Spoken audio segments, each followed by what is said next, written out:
And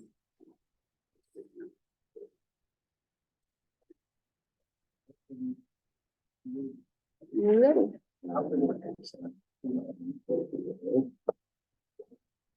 Good afternoon. Today is Thursday, February 29th, 2024. Happy Leap Day year for everyone. It's 2 p.m. in the City Council chambers at 1123 West Lake Street, Sandpoint, Idaho. And this regular meeting of the Selkirk Fire Services Joint Power Board is now called to order. For the record, I'm Mayor Jeremy Grimm, presiding. Also present are the members of the board, Rich Townsend, representing Sago Fire District. Sir. Hi, Rich. Hi. Sandpoint City Councilor Kyle Schreiber on the end of the table there, representing City of Sandpoint, and Ken Dack representing the West Side District.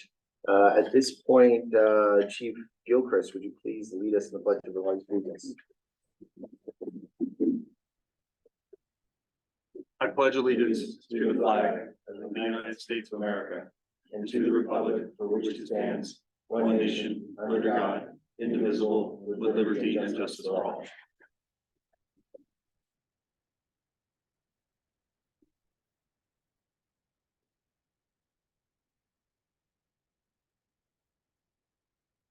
Madam Clerk, do we have any members from the public participating remotely on Zoom today? No, not right now. Okay. Are there any members of the public who would like to address the board with any general comments before we get underway with the agenda? Mr. Frank, I believe. My glasses on. All right, Mayor Grimm, thank you. Board members, Clint Frank, Selkirk Fire Captain, Local 2319 President. First of all, I'd like to extend an invite to all the members in the room. The local is going to be celebrating their 50th anniversary of being a local this March 16th at the Little Canada Theater from 6 to 9 p.m. So if you want to come down and have a beer, have some appetizers, it's all going to be sponsored by the local. So that'll be our 50th year of organized labor. Second thing, March 21st and 22nd, I'd like to extend an invite to city council members or commissioners. There's a fire ops workshop in Tri-Cities. Basically what fire ops is, it shows one of the elected, we can take two folks. So it shows the elected what it's like to be a firefighter for a day. So putting on gear, extending hose lines, climbing ladders, making a rescue. So it's actually a pretty grueling class. So don't let that scare you. If you have a good attitude and you want to learn some new skills, we make sure you're safe and successful. So I'm going to put that out to any of your membership who might be interested. What was the date on that? March 21st and 22nd. I'd love to take you, Mayor Grimm, if you're interested. You get to shoot a fire hose? Yeah, no, you get to be a firefighter for the day. Cool. So it just gives you a good background on what it takes to do the job safely, correctly. Sorry, third thing with that is we'd like to see, we've been talking to the districts. They're obviously going for levies to improve staffing in the fire engines. We'd also like to put that out to the city of Sandpoint. All districts are going for 4 firefighters. We'd like to see the city of Sandpoint also consider 3 to 4 firefighters in their next fiscal budget. Especially if you consider dropping out of the JPA. It'd be nice to have 4 firefighters in the house for immediate emergency response. So that would certainly pay dividends if one of the city council members joined us on the fire ops class to see what you can accomplish with 4 firefighters compared to 2. So that's all. Thank you. Thanks, Mr. Frank. Are there any other members from the public who'd like to comment? Yeah, hi. Merlin Glass for the record, from Dover, West Side Fire District. We're trying to get this first extrication device over the finish line that we've been working on for West Side Fire. Interagency agreement letter, I think the chief has forwarded to City of Dover. And then we have our Durham meeting and city council meeting, and it's been a work in progress to use urban renewal money for tools for West Side Fire. So I just wanted to highlight that up. Also on fire station number 2, the city's agreed to pay for the replacement rain gutter that's currently still not done. So I need to check up on that and follow up and get that done. So that's it. Mr. Glass, would you mind, Dura is going to be able to, your attorney said that Dura is able to support or the purchase or, investment in fire-related apparatus or infrastructure? There, as you probably know, in the urban renewal document, money is stacked in silos. And there was a portion of money that was remaining under safety equipment. So we plugged it in underneath safety equipment and, through the guidance with the chief, this is what we came up with, that matched the dollars that were available. It's just a matter of now the Dura attorney's talking to the city attorney and you know how that goes. Yeah. Me, I'm a little more straight to the road, get it done kind of thing. But, Yeah. that's what we're working on. It comes to just under $17,000. Okay. I'd love to kept abreast on that. That sounds like a creative way to use urban renewal dollars. Great. Any other comments from the public? All right. Any board or staff announcements? Right. I guess I would just, think most of you've been following and are, aware of, the status of the JPA. If you're not, I'll give you a maybe imperfect, but general paraphrasing of what took place, last week at the city council meeting. I put the item, discussion of the JPA, on the council agenda in order to, allow the council to, discuss and direct myself and Sandpoint staff on how to move forward. There appeared, after a somewhat confusing and lengthy, back and forth, it appears that, the council would like, West Side and Sagal, to present, a presentation, packaged for display to the council, at a future council meeting, likely, in late March or early April. It's been scheduled as a special council meeting. We're still working on the dates when that will be possible. There was some discussion on who's going to present, whether Sagal will present and then Westside will present. Going back and listening to that meeting, it appears that council would like Sandpoint staff to present the presentations.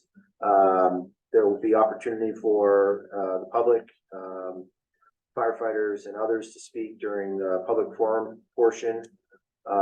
In addition, council has asked the city of Sandpoint to put together a presentation.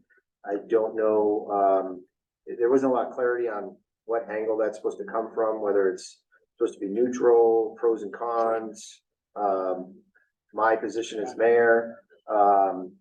So that will all be presented at a upcoming special council meeting. I can't tell you what action the council will be taking. I think they'll have a variety of actions available to them, including further workshops, discussions, negotiations, no changes and continuance or withdrawal. So that's sort of an update where we're at if you weren't at the last council meeting. West Side and Sagal, if in the next 2.5 or 3 weeks, you can put together a presentation, conveying, either pros, and cons of staying in or leaving and, related, materials that you think would help the council in their, decision. That would be great. Mayor, I missed the meeting and I'll go back and watch the video. It sounds like he did again. Yeah. Just beyond what we've done already, is there something specific? It's hard to judge. I've talked to individual council members. I'd say each individual council member has their own concerns and interests and preferences. So it's I hate the analogy, but herding cats to some degree. It's a deliberative process where they're going to debate and discuss. I would say anything that you feel is you know, helpful for them in their decision-making process, from whatever angle you put yourself in their mind based on what you've heard or others have heard so far. Something that conveys to them, you know, the position of West Side, the West Side signal.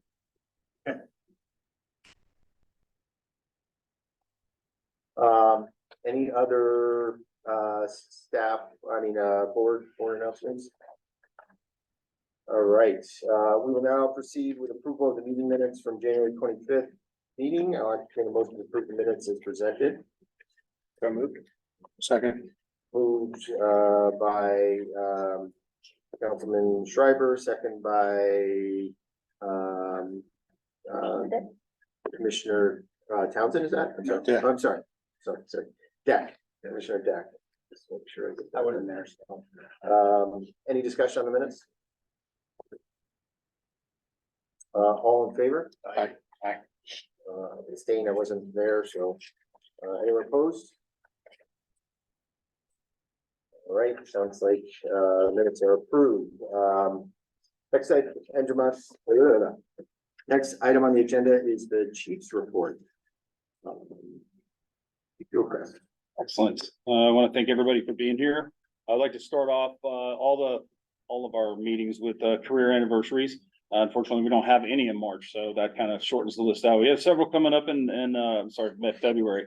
We have several coming up in March, but we'll get to those next month. Announcements: the officer's exam was completed on January the 30th. I'd just like again to congratulate all the candidates. And their order of finish was Engineer Toussaint, Engineer Badeau, Engineer Coley, and Engineer Lyle. There's one more exam review to do, and then that process will be complete, and they are eligible for, well, I think they're already eligible. So if they were eligible to swing up, they were already allowed to do that, beginning, I think, February the 4th. The Hearst tool, just as an update to that, I did talk to Michelle over at City Hall in Dover today. The city of Dover has actually requested a couple of more items for documentation. She relayed to me an updated list this morning, so I'll get that to her, probably get that back to her tomorrow, and then that way it'll be able to make the next Dura board in time. It wasn't anything major, it just had to do with, dotting I's and crossing T's. Incident review for January, we did have a few structure fires in January, one here in town. There were a couple over in Sagal. Sagal had 88 responses, Sandpoint had 84, Westside had 19 for a total of 191. And even though it seems kind of weird, like we're having more fires right now, we're really not off of our pace. Our pace is normally, I think our average for the last 3 years is about a little less than 2% of our calls, and we're on that same track right now. So that we haven't had like a rash of structure fires, but we have had a bunch of chimney fires, so we just keep mindful of that. Personnel update: we have one on modified duty. We have one in the process of requesting cat leave, and that is expected for 2 months. We have an anticipated open position that we'll be posting tomorrow for Captain Frank's retirement in May, on May 1st. Congratulations again. Thank you. And yeah, I mean, hey, it's a big milestone. What's the date on that? I missed that one. Sorry, Chief. Is it May 1st? May 3rd is my last shift day. There you go. Yeah, May 3rd. There you go. Let's see. Training. The Recruit Academy is still ongoing. We are still on track for their shift assignment dates sometime in mid-March. Our big announcement is that Selkirk Fire will be hosting the inaugural, we hope to be the first of many, Northern Idaho Fire Leadership Symposium from April 2nd through the 4th. We have national presenters lined up to come in and speak on leadership and management of fire companies. This has been a long time coming, and I'd just like to thank our crews and especially Deputy Chief Armstrong for getting this put together, as well as Tammy. Tammy did a lot of work on this as well.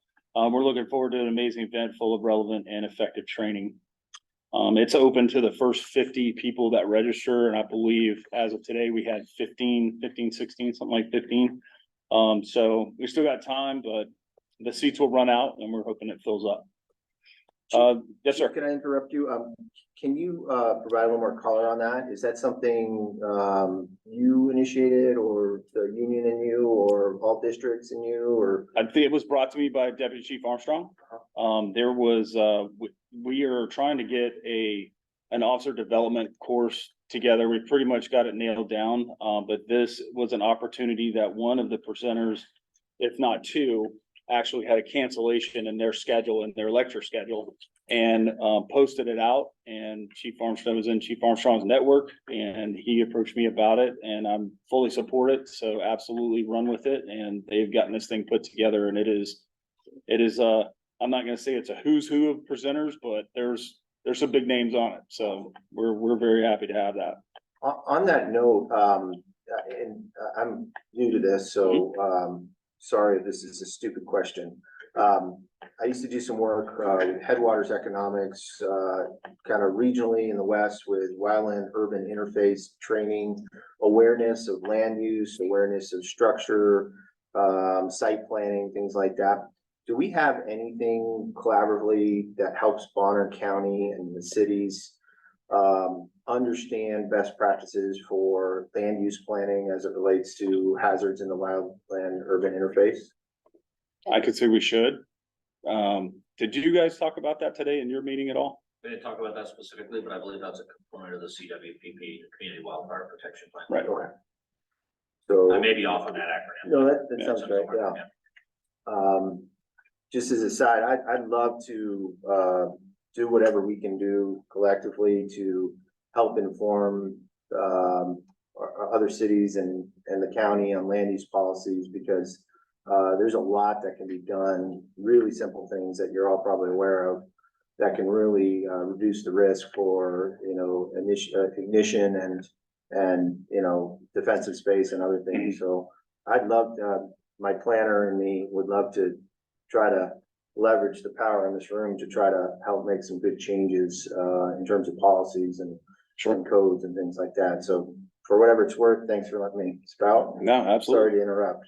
I Absolutely. thought that leadership symposium might include some of that, but I think it's. Did not so much on that. There are more specific, focused, events that cover things like that, but there's nothing like that right now. I know that the county, at the county level, they're redoing a lot of their management practices over there, according to the folks that I've talked to, and they still have that bonfire program over there. So I think it's time that they're going in and redoing their stuff. And they're also, they got a grant to hire a consulting firm to redo their plan over there. So I think that's all gonna come out here within the next, hopefully during this next year. So Awesome. that's the emergency management plan. And I know that wildland and urban interface is a component of that as Yeah. well. So Yeah, there's so much that can be done. It's really low hanging fruit and, we were last year, Mayor, we added the city of Dover and the city of Sandpoint to that plan, to be eligible for grants for fuels reduction, things like that. The unincorporated parts of the county were in it, but we didn't have, of our response areas, the city of Sandpoint and Dover were not in the plan, and you have to be in the plan to take advantage of those funds in that program. So we were able to get those both added last year under the deadline, so. another obscure question. Do we, and I'm speaking to the whole room, do we have any resources for people who may have never lived in the woods during very dry climatic conditions? Like, be careful with your barbecue, I don't know, obviously no fireworks, spark arresters and things like that. Is there any material that we give to all these new people moving to Bonner County or to our region that kind of almost like a real estate introduction package? We have some wildland, focused folks in our It's group, okay, you so can say wildland geeks, that's fine. that's fine. Geeks, Okay, that's yes. Hey, I mean, the wildland affects us all. Yeah. So obviously I came from California and the Yeah. handouts and the defensible space Yeah, yeah. was huge there. So when I got here, I started asking about it. There is some material out there. Most of it is under emergency management, and I think there's an interest to streamline that and make sure that IDL is on board with it, emergency management's on board with it, and potentially kind of resurrect the outreach efforts. Yeah. So I haven't laid eyes on what that material looks like, but my conversations with IDL and emergency management, we're gonna designate probably one or two people, surprise Captain Henson, from Selkirk to actually start going out and doing that. Now, understanding that people here might be resistant to that, we can't go on people's property Right, and right. do it for them, but we at least give them the information to say, this is what a defensible space is, and this is what Yeah. will help you keep safe. Keep Yeah, your safe. I'm thinking even like building permit or building location permit, you get your building location permit, by the way, be careful with your backhoe and your grader and, So, add to that, so Mark Sauter used to do that for us when he was doing the filling practice. Mhm. We also walk your property with Oh, them great. and find your tips.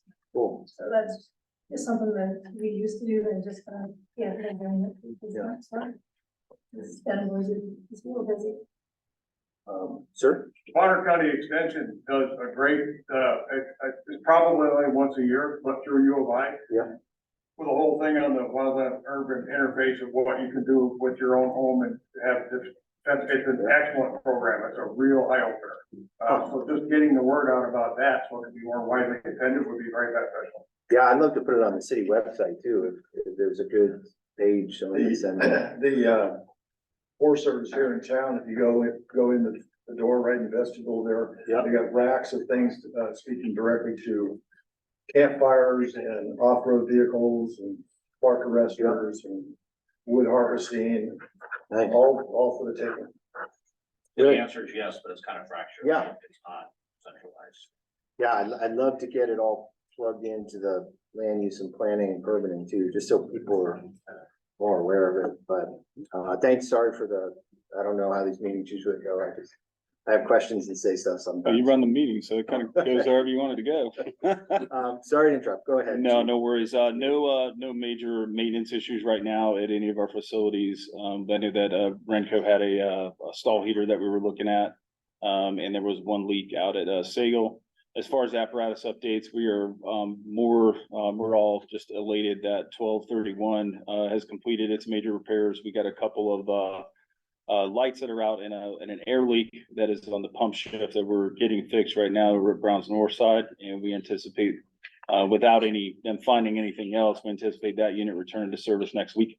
And 1271 down in Spokane, there's no current timeline on that. However, we do expect that one to come in under the dollar amount that was quoted, so we're happy about that as well.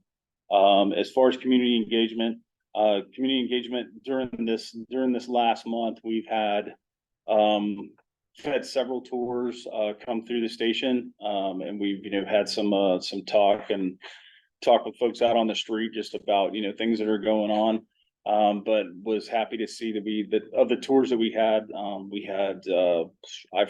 the one that you mentioned in the, what is the name of it? Pisney. Panhandle special needs? That they came by the other day. Matter of fact, I think you guys were on duty, the same crew that was on today, and they did an outstanding job on that. We did have a group of kids come through about a week before that, and then the week prior, we had the leadership Sandpoint group come through the station. They talked with the police department for a little bit. I'm sure that was all lies, but yeah, then they got to the fire department where all the cool things were, and we got them straight. But everybody seemed to have a good time, so that is pretty much it for the chief's report. Go ahead, sir.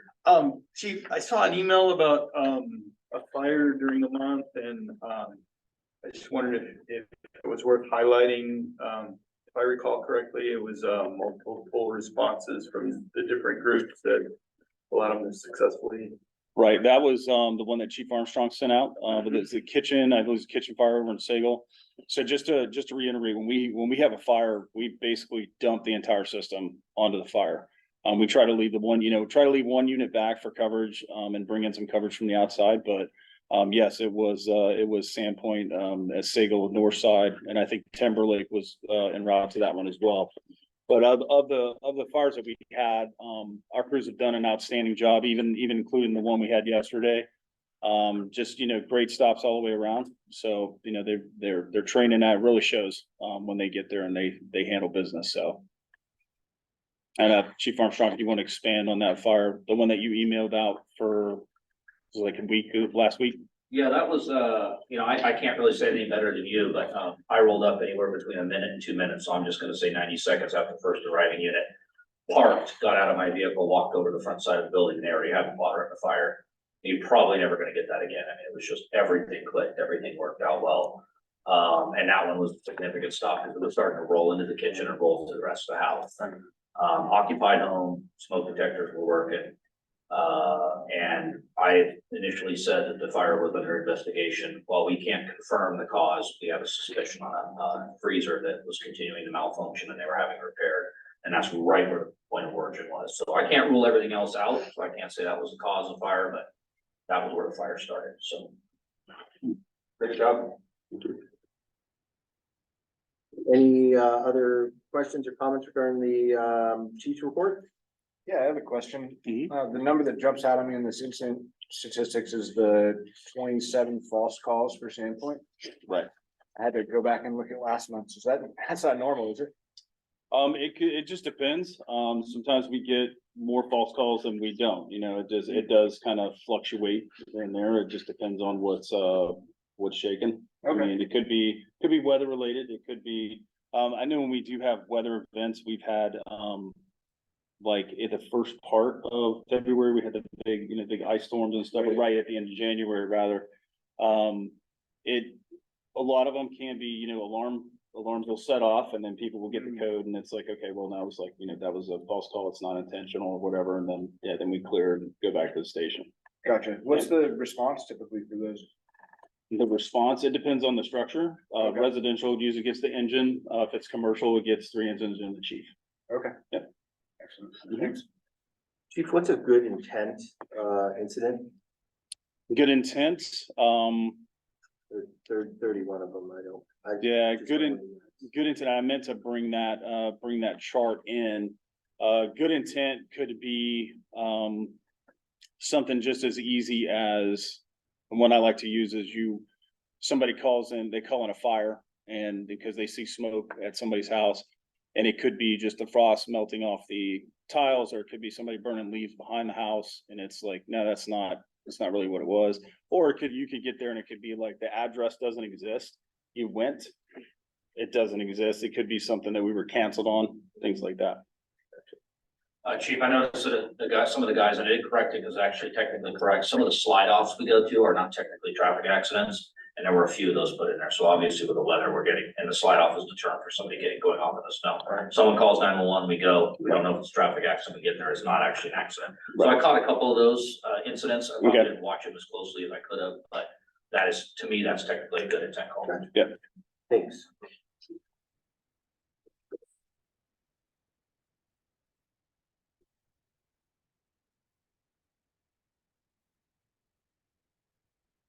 Okay, next item on the agenda is the monthly financial report. I will yield the floor to City Finance Director Sarah Lynch. All right, let's start with the fire station district wages and benefits through January. We have 7.5 pay periods of the 26 paid as of the end of January. And that's 28, roughly 29% of the year has been spent or has been accounted for.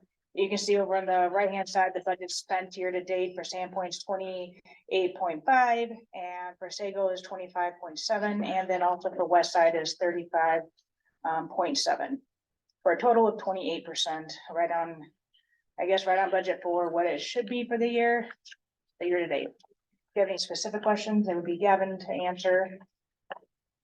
I know I already asked some, so. I'll bring that one up that Yes, Kyle asked earlier, for sure. The West Side, the overtime on West Side is way more than, we predicted. We did have one of our openings was in West Side, and we've also had one of our senior personnel is just, he has the ability to take PTO. So the PTO has been for at least for the month of January and through January.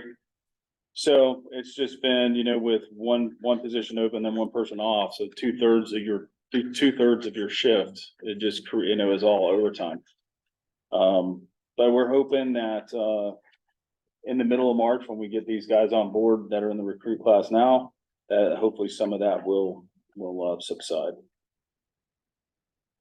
Another silly question, what happens, I mean, if budgeted 30, two and you're at 30 in the west side, what happens if they have no more overtime available in their budget? We'll have to move some money out of the reserves to take care of it.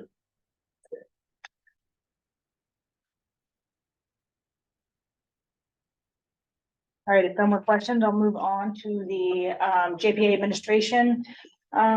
Through January is we've got 4 months. That's 33% of the way through the year. In this regards, the January bills paid were very low this month. Only it was a kind of a quiet month after December, or I guess I should say this is mostly December invoices coming in paid in January.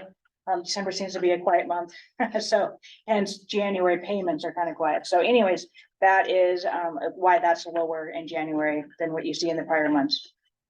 Right in line with actually under for well, a little bit over for 35% for the whole year versus 35 or 33. But as we've talked in every month, I think I bring up that's timing. Some of the bills get paid twice a year. Just depends on when they hit throughout the year.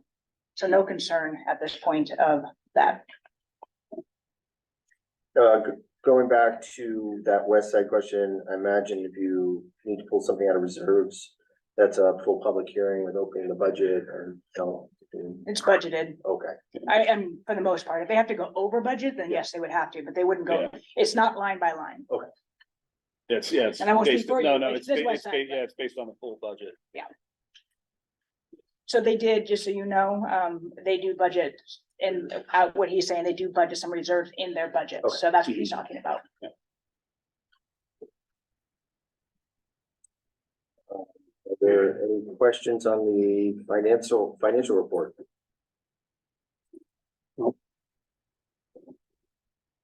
Any other thoughts or concerns, Sarah? Is that about it?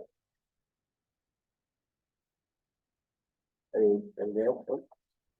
Any members of the public want to speak regarding the financial report? Hearing none, we'll move on to new business. Item 8A, agreement for the interim fire chief of Northside Fire District. This is going to be presented by Chief Gilchrist. It's a proposed agreement for an interim fire chief with Northside Fire District. Yep. So we had discussed at the last JPA meeting, the idea of splitting some of the deputy chief's time with Northside Fire. Northside Fire is currently does not have a chief. Their chief retired at the end of December. So we were kind of approached early on January about I say approach, it was kind of a mutual approach between us and Northside to offer them some of the overhead coverage on their operations for calls and things like that. They have since kind of asked if we would be willing to help with some of the more of the day-to-day stuff. They get ready to go into budget prep, things like that. So it was just trying to find something that we could have that was tangible. We kind of started that conversation. So the deputy chief came up with the agreement that's been sent out to everybody. They brought it up to Northside as kind of a, I don't know, more of a launch pad of how this thing could look. They seem to be on board with it and it passed their legal. We have sent it out to everybody, so I got to you guys a little bit late, but the intention is to see if we can get approval to move this forward, at least to go through legal so that we can have a good talking point and try to get some stuff finalized up on this. The meat and potatoes of it is that Northside would cover about a third of the deputy chief's salary. It could be canceled within 14 days, written notice, and it would not exceed 6 months from the date it's signed.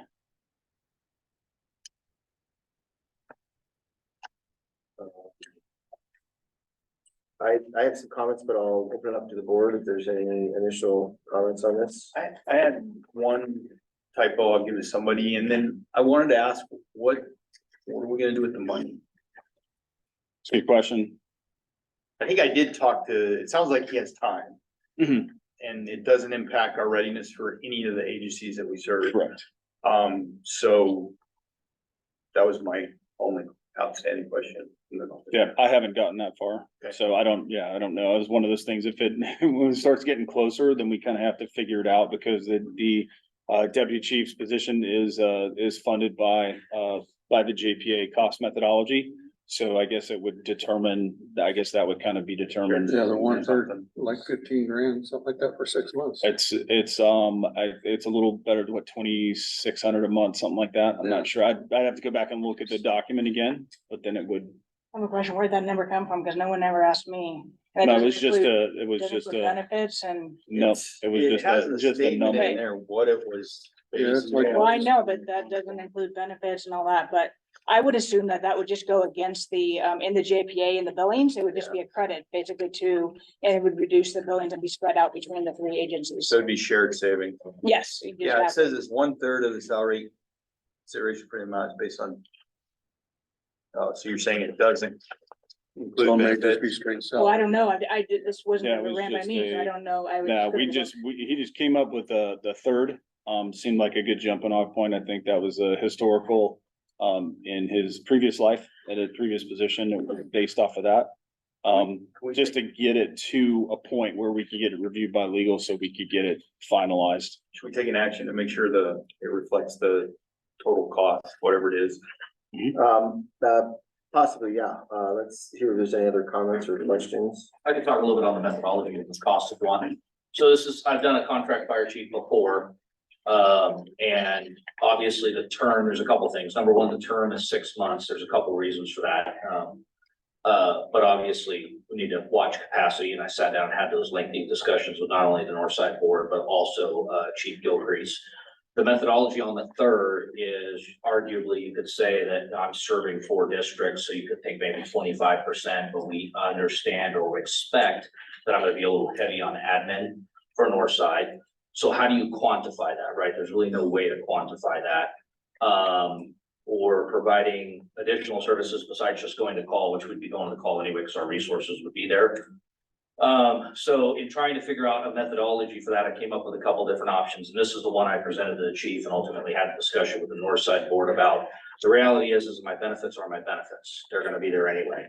So what we're really trying to do is recoup some cost for my time over there. And then we don't know what we don't know. It's my favorite term, lately, but we don't know what we don't know. We don't know how labor intensive that's gonna be. For the first 2 weeks, maybe it's a little bit more labor intensive, maybe that, mellows out after that. So really looking at everything up to including vehicle use and everything else, a third was a number that I proposed and could support. Thanks, Deputy Chief. Any other comments from the board on this item? I have a couple, primarily legal focused. Obviously, for standpoint to consider this, we need it to be reviewed by our legal counsel. That takes a little bit of time just because, well, they are full-time, but they're kind of contract time. So I'd imagine a week or two for them to provide some legal analysis on it. I have questions. I haven't read through the whole thing in terms of liability. I'm not sure what it does to our liability if there were either an accident, an incident, or any other situation out there that could expose the city of Sandpoint in that regard.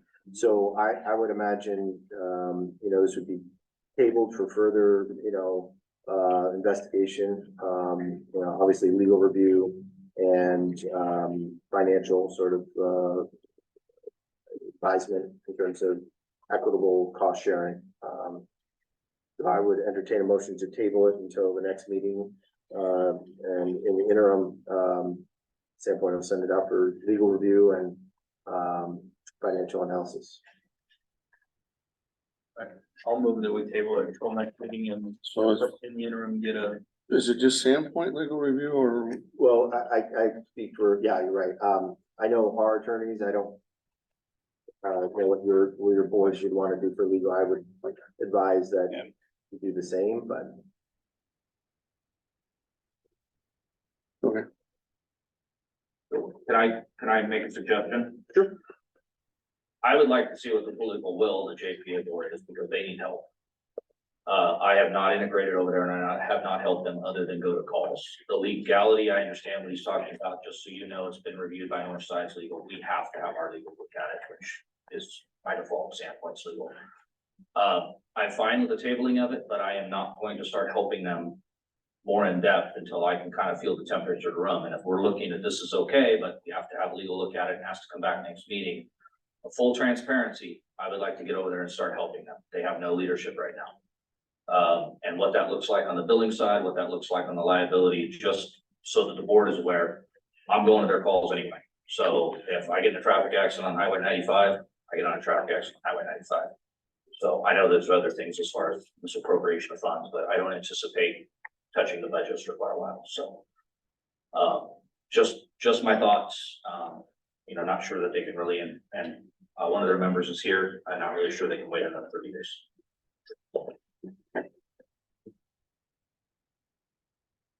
Could we do the review in 2 weeks and have another discussion? I mean, I understand his urgency and comments, and he asked where we were at. I think this makes sense to me, right? We're trying to build a cooperation in the agencies, their sister city. He has time, they're offsetting his costs. I think it makes sense. I'd like to see it move forward. So can we shorten that review cycle? Yeah, because all you're doing is you're already liable. I mean, there's already a liability issue that's covered. So it's basically just admin. The biggest liability from the perspective of fire chief, and I don't mean to put myself in the shoes of the mayor by any means, but from the position of a deputy chief that's going to go over there and serve as an interim fire chief, the biggest liability would be fire prevention issues. That is also their biggest need. And there's some of the other administrative stuff as well, leadership and integration with crews, but I'm also not going to do that unless, and I probably could have been over there a couple weeks ago and been fine, but I wanted to make sure their board was okay. I want to make sure we had full and transparent discussions before I went over there and started inserting myself into their organization. And I'm not by any means trying to speed up the process. I just want to make sure we talk about the need. Does that make sense, Chief? Yeah, I just want to make sure we're having full transparent discussions, but I didn't want somebody to, why is Armstrong over there 2 days a week? So if right now, without this agreement, there's an issue over there, fire or whatever, you're gonna respond, you're gonna direct their crews, just like anything else. So all we're basically talking about is if an admin issue, if there was an HR issue came up or Budgeting. and it sounds like it's more of guidance and leadership to the crews in the event of a response, rather than needing to jump right in and start doing budgeting work and HR work. There is some assistance to give their admin, but they have a full-time admin as well, so. And just again, sorry for the ignorance. You would be doing this anyways if there's an incident out there right now under the mutual aid agreement, and because the highest qualified trained person commands the scene, is that? Generally, yes. Northside was aware of the retirement of Chief Minton long in advance. Is there an understanding of why they're in this situation? I believe that they were under the impression, and again, that can be corrected by people sitting behind me. I believe they were under the impression he was going to retire later this year. And so there was a plan in place. That plan has, obviously that plan needs to be sped up. There's also some other things they're looking at in their organization. I don't want to speak for them, but this caught them at not the perfect time. Kurt Rucha from Northside. We were really only given about a month's notice, and because it was around the holidays, because we felt that there were a lot of other issues, we did not feel that we could adequately go out and recruit a candidate, run them through Thanksgiving, through the Christmas holidays. And that's the main reason why we thought we would go ahead, hold off until the first of the year. We felt comfortable, as Chief Armstrong mentioned, as far as the administrative, the budget, everything is set in place. Our administrative assistant, with the assistance of the firefighters, everybody is pitched in to pick up any type of slack. When this opportunity presented itself to us, we thought, you know what, this certainly would be good for the Northside Fire District as well as for the taxpayers, because we're appreciating some costs, which in turn will go to us going ahead and allotting additional firefighting personnel to be added to our roster. So for us, it's a win-win situation. We've been very impressed with Deputy Chief Armstrong, impressed with Chief Gilchrist's, willingness to go ahead and work with us on it. It's working very well as far as having Deputy Chief Armstrong as our operations response into our jurisdiction. Once again, we're very hopeful that we would like to see it sooner than later. But we certainly understand that there are procedures, and we just received back from our legal, the AOK as far as any Idaho code statutes that we would have to do. Do you have any idea how long it took your legal to review that? About a day and a half. Wow. Is that Lewis or? Center of the law, Toby. Yeah. Can I weigh in one more thing? Yeah. Dave Bowman for the record. Additional commissioner from Mercer. I will echo and I'm not threatening anybody here. Too soon. Read those rules. But I'll echo everything that Vern said, but also throw in case you're not aware, Northside and Selkirk work together daily, pretty much. And so the more that they're integrated, I mean, we're integrated on fire scenes and accident scenes regularly and training together. We could train together more, but we do quite a bit. So this just augments all that. Yeah. Another benefit to both departments. Well, I don't know, if I can get Sandpoint's legal response that quickly, I'll certainly, do everything I can to get the quickest response, I can, in light of, I know there's a 14-day termination clause in there. In light of also, I think we just have to consider the uncertainty of what's happening with the JPA, where we're at right now. Certainly don't want to make things more complex depending what's going to move forward. But, I don't have any direct objections to it. If there's compensation, it doesn't take away our level of service. But obviously, need to get it reviewed by legal and then brief the city council on it. So I can't give you a hard date. I can tell you I'll send it to them right after this meeting for legal review and feedback, and provide updates to the chiefs and the board on what that is and go from there. So I guess at this point, I think tabling it so we can get that done, and then if we call for a emergency or special meeting in the interim, we'll just have to look at schedules, and I'm generally available. Councilman Shriver is pretty available. So just make sure that you guys are available. So with that, is there a motion to table? We'll bring this back at a regular or special meeting after legal review and financial review. I'll move. Second. Moved by Townsend, second by Shriver. Any discussion? All those in favor? Aye. Any opposed? Excellent. Moving on, next item is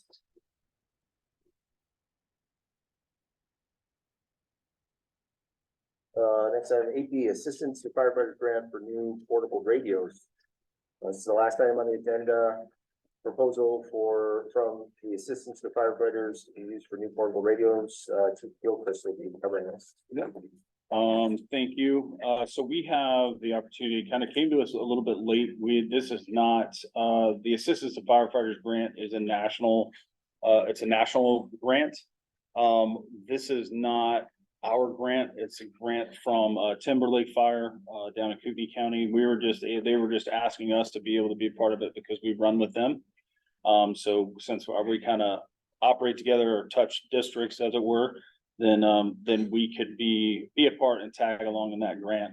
The grant would still require a signed MOU to tag us onto it. And we are still waiting the final numbers. We have a rough estimate for Sandpoint and for Sagal. Westside is a little bit different because of their DUNS number or their SAM number. But right now we have like a rough estimate. Our match would be a 10% match on this grant.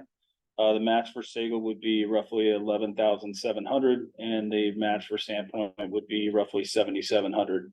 And that gets the new radios, some chargers, a couple extra batteries, things like that. we have to have the full MOU has each department's price, like what they would be responsible for in that. So we're kind of at a standstill until we get that in. So I don't know how I don't think with Sandpoint, I think even the original amount that we were going for, Mayor, was gonna be under the threshold of where it would have to go to council. It would just require your signature, but we're getting less radios now, so it's even further under. And I think that with Siegel, it's just gonna require the approval of the chair to say that we can go after it. It's just one of those things that it has to be in by the 8th that's the final submission date for that grant. So that's next Friday. So we wanted to try to get everything in. We've got everything to Timberlake. We're just waiting on the final numbers, and they would have to get those back from the manufacturer. So it's kind of not really an action item per se. It's more of an informational item because it wouldn't be a JPA grant. It has to be done individually because of the way the grant's structured. And it's just our radios are 8 to 10 years old. They're kind of like phones. I mean, once they get to a point, you start either running out of ways to repair them or tune them and go into fair market value on parts, and whenever stuff starts running off the shelf. At least 900 megahertz. 700 megahertz. The new ones that we would get would be dual banded to include the 700 megahertz. But that's also in hope that we get dispatch center at some point in time goes to a 700 megahertz system, but talking with them, I don't know that they ever will. So. But when we run with Timberlake and Spirit Lake, some units out of Kootenai County, they run off of 700. So we have borrowed radios from them. This just gives us the ability where, we already have them. We already have them because we issue everybody radios. So this just basically gives us the ability to have them and not have to borrow those, because we pay a fee to Kootenai County on an annual basis for those radio licenses. We just didn't have to pay for the equipment, which is fine, but It's a 10% match. Is that what you? 10% match. So the radios come in at a little better than 770 and some change on our match. So they're between $7,500 and $8,000 a radio. I love 90% funding. I do like that.